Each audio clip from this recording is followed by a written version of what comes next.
They always talked about the Hollow, a place deep in the woods where no one ever returned. Every town had its ghost stories, and to me this was just one of them.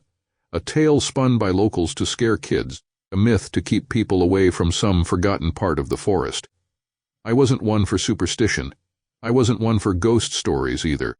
So when I heard about it again last night at the bar, I decided it was time to put the legend to rest.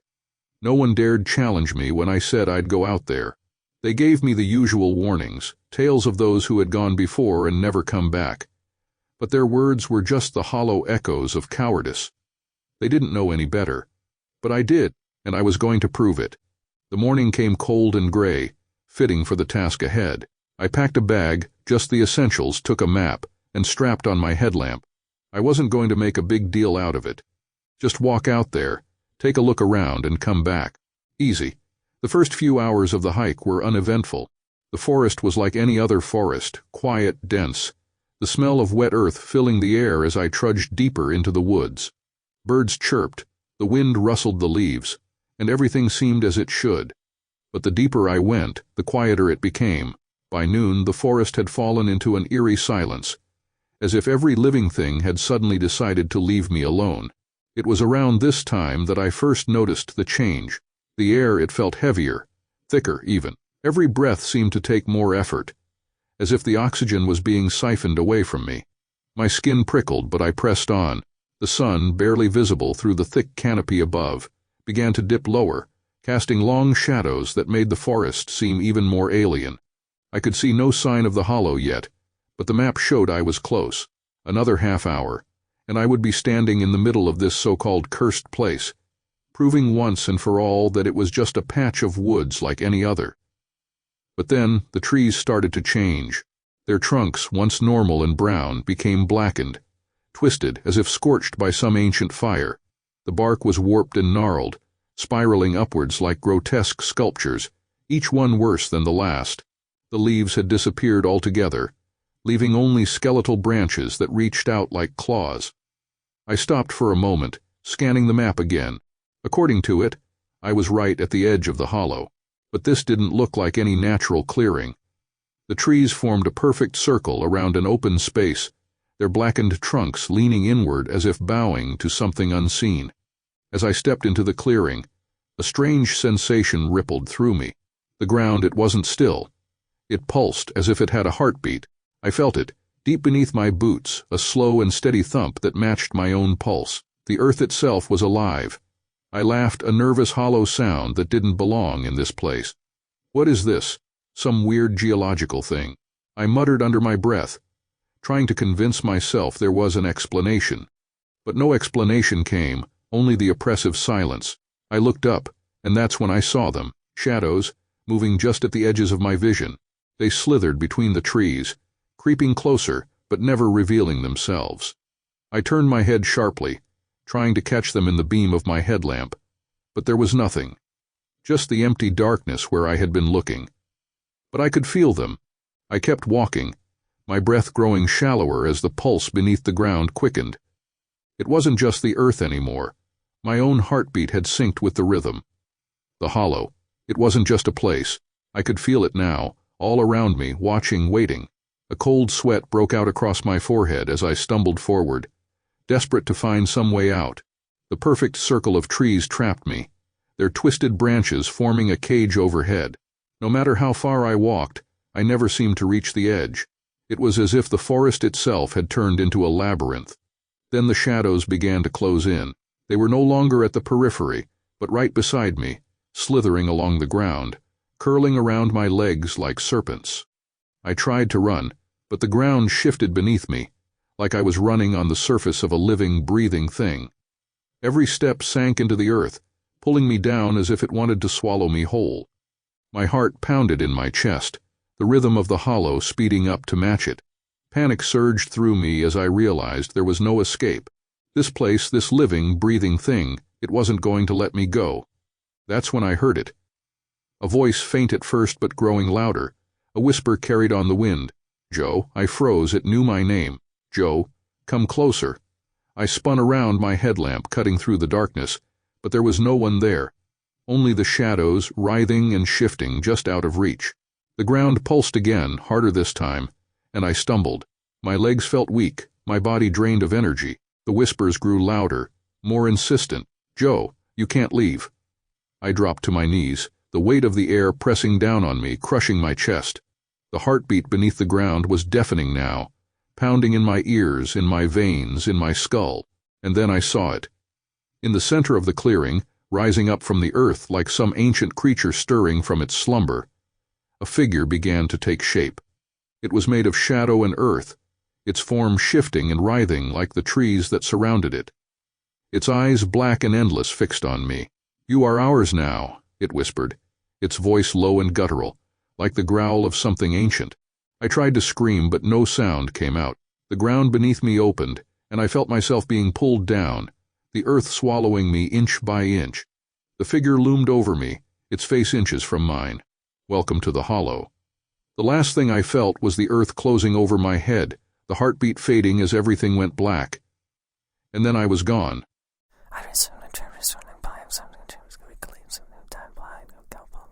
In the heart of the forest, where even the moonlight dared not penetrate, I wandered alone. The chill in the air was biting, and each breath I took escaped my mouth in a puff of white mist. My flashlight, the only thing keeping the oppressive darkness at bay, flickered with an unsettling irregularity, casting brief glimpses of the towering trees that surrounded me. They stood like ancient sentinels, their bark blackened and gnarled, twisting upwards toward the sky as if they wanted to claw at the stars. But no stars could be seen through the thick canopy. It was as if I had entered a world separate from the one I knew, a place forgotten by time. I paused for a moment, ears straining in the silence. That's when I heard it. Soft footsteps just behind me. I spun around, heart racing, but the beam of my flashlight revealed nothing, only the vast silence of the forest. My pulse thudded in my ears as I scanned the tree line, but there was no movement, just shadows. The sound had been so close, though, like someone or something was keeping pace with me.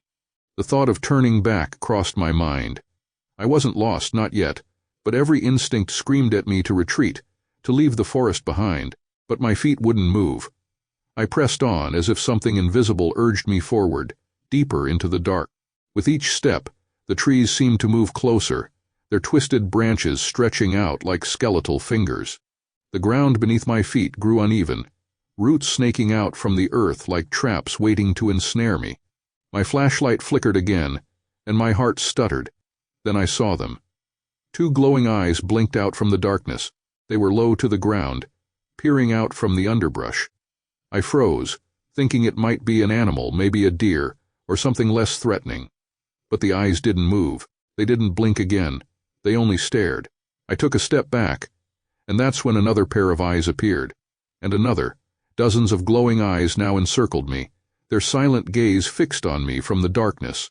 My skin prickled, and every hair on the back of my neck stood on end. I couldn't move. The watchers, as my mind had already begun calling them, never made a sound. They didn't growl or snarl. They only watched. I swallowed hard, forcing my trembling hands to grip the flashlight tighter. The beam flickered once more, and then went out. Panic surged through me like ice water. I frantically slapped the side of the flashlight, praying it would come back to life. A few weak sparks, then nothing. Darkness enveloped me, thick and suffocating. I wasn't alone anymore. I could feel them, feel their presence pressing in from every side. The soft rustling of leaves, the barely perceptible shift of the air, it was all around me. The watchers were closing in. I tried to remember the path I had taken, the trail that would lead me out of this cursed forest. But it was useless. I had wandered too far. My breath came in shallow bursts, every sound amplified in the dead silence of the woods. Suddenly, I felt a hand, or something like a hand, brush against my shoulder. I whipped around, my heart hammering in my chest, but there was no one there. Only darkness. Then from behind me a voice, a whisper, so faint it was almost lost in the wind. "Marcus." My blood ran cold. How did they know my name? I spun in place, my eyes wild, trying to make sense of the black void around me. The watchers. They were playing with me. I could sense their malevolent intent, feel the weight of their gaze, heavy and unrelenting. "Marcus, come closer," the voice whispered again, from the opposite direction this time. I took a step backward, my back bumping into the rough bark of a tree. The whispers surrounded me now, multiplying, growing louder, overlapping into a cacophony of disembodied voices. Marcus. Stay. My legs felt like lead, but I forced myself to move, breaking into a sprint through the trees. Stumbling over roots and rocks, my breaths ragged. The voices grew louder, closer, and then silence. I skidded to a stop, gasping for air, listening. The watchers had fallen quiet, too quiet. A new terror gripped me as I realized they weren't behind me anymore. They were ahead, waiting. I could see a faint light through the trees, flickering and weak, like a campfire. Hope surged through me. Someone else was here. Maybe I wasn't alone after all. Maybe there was a way out. I stumbled toward the light, my legs weak and trembling. As I approached, I realized the light wasn't coming from a fire. It was coming from a figure standing in the middle of a small clearing, bathed in an eerie, pale glow. The figure was tall, gaunt, its skin stretched tight over its bones, as if it hadn't seen nourishment in centuries.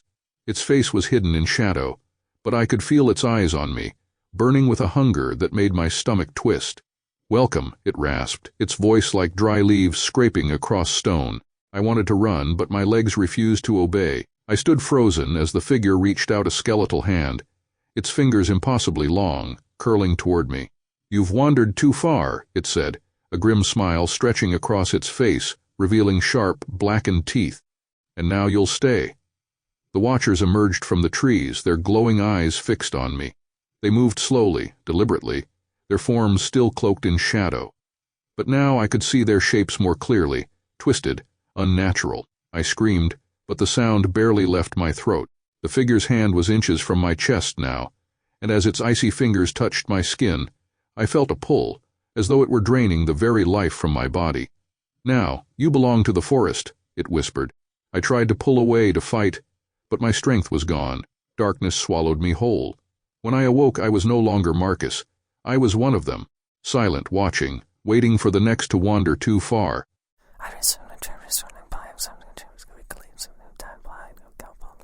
Hiking through the forest after dark was a mistake. I knew it the moment the sun dipped below the horizon, casting the trees in long, twisted shadows that seemed to reach out and grab at our legs. But of course, I wasn't going to admit it. Not to Matt, not to Derek, and definitely not to Kyle, who'd been the one to suggest the shortcut in the first place. My pride wouldn't allow it. After all, we were just a group of guys out for a late-night adventure. What was the worst that could happen? I should have known better. The deeper we went, the more the forest seemed to change.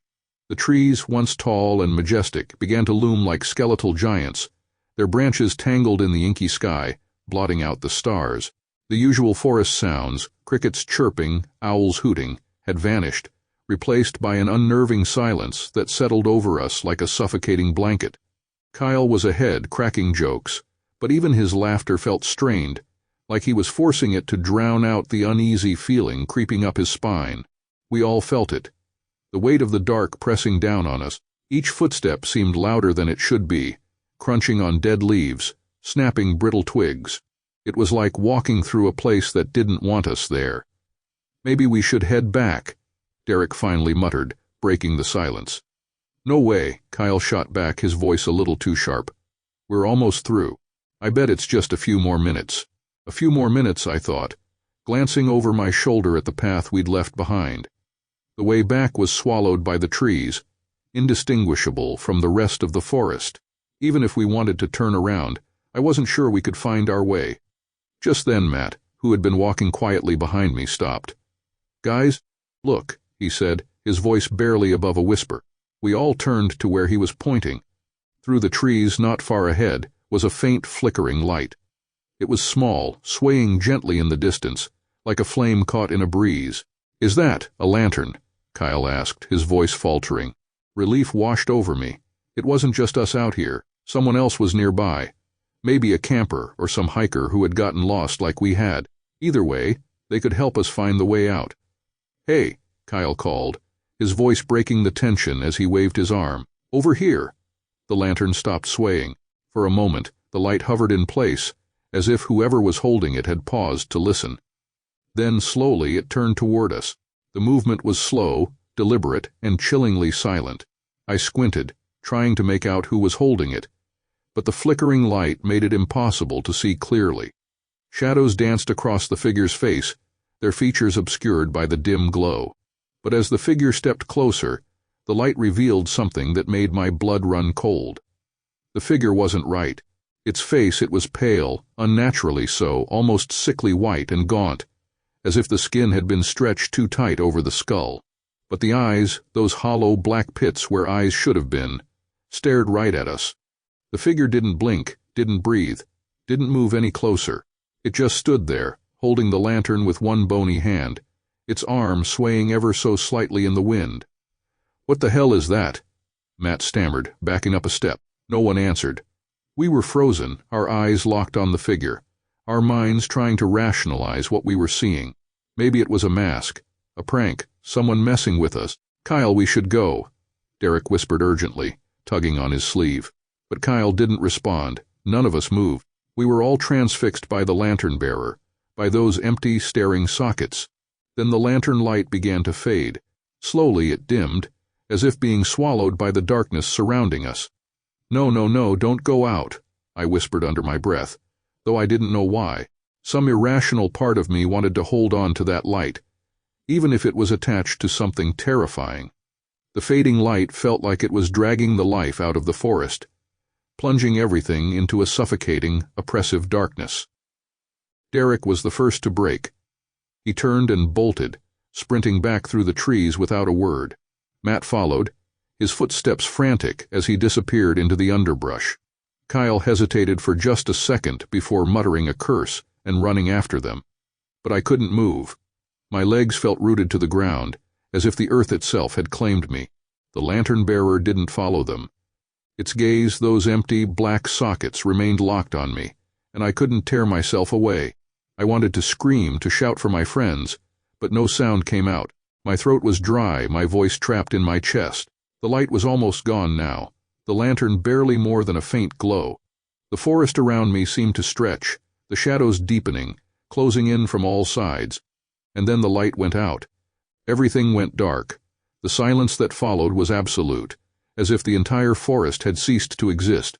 I couldn't hear the others running. I couldn't hear my own breathing. All that existed was the suffocating blackness and the feeling of those hollow eyes still watching me. For what felt like an eternity, I stood there, heart hammering in my chest, waiting for something, anything, to happen. But there was nothing. No sound, no movement, no light, just darkness. Then just as suddenly I heard it, a soft, slow rustling, like the sound of leaves being disturbed. It was coming from behind me. I turned, my heart pounding in my throat, but there was nothing. Only more darkness. But the sound was there, unmistakable now, footsteps, moving closer, slow and deliberate. I took a step back, my pulse racing. "Hello," I called, my voice small and trembling in the still air. The footsteps stopped. For a moment there was only silence, and then, from the darkness, a voice, a rasping, hollow whisper that seemed to come from everywhere at once, answered. "Stay." I spun around, my breath catching in my throat. The voice, it had come from behind me again, though there was still no one there. The footsteps resumed, louder now, faster, as if they were closing in from every direction. I turned and ran. Branches whipped at my face, the ground uneven beneath my feet, but I didn't stop. I didn't look back. The sound of footsteps chased me through the trees, never fading, always just behind me. When I finally stumbled into a clearing, gasping for breath, I looked around, but the others were gone. I was alone. Alone except for the faint flicker of a lantern, hanging in the distance, swaying gently side to side. And then I realized the footsteps weren't behind me. They were inside my head, and I knew I would never find my way out.